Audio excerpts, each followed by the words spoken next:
the story of a woman's journey of self-discovery through her own process of dying of ovarian cancer. I tend to be drawn to plays that deal with language and also a kind of fluid, non-realistic kind of staging. The show is done straight through over an hour and a half with no intermission, and we're pretty much living in the mind of the main character the entire time. Dr. Barry, are you in pain? Oh, I don't believe this. Am I in pain?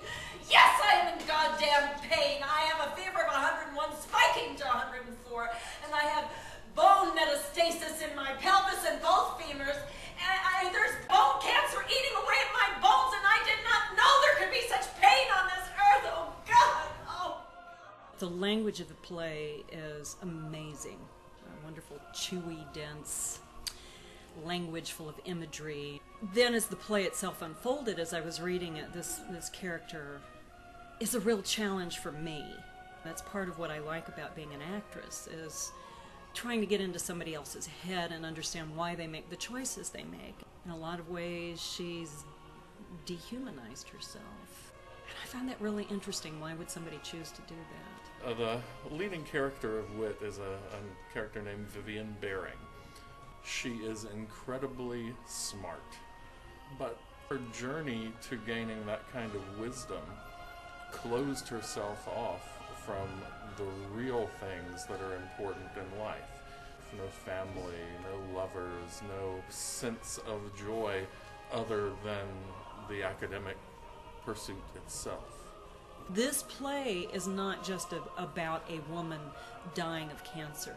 This is about a woman's journey and finding peace, I think, at the end, because she learns to accept her mortality, and she learns to accept some things that she's never even thought about before. Well, at 4:30 today, I am getting my head shaved because Vivian Baring is going through 8 courses of experimental chemotherapy, and she loses her hair.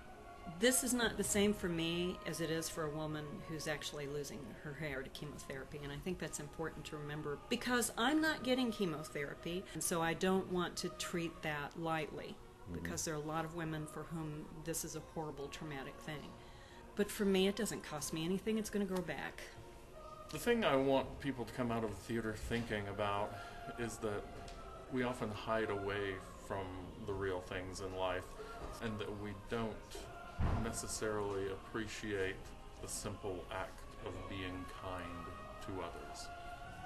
Now is not the time for verbal swordplay, for unlikely flights of imagination, for wildly shifting perspectives, for metaphysical conceit, for wit.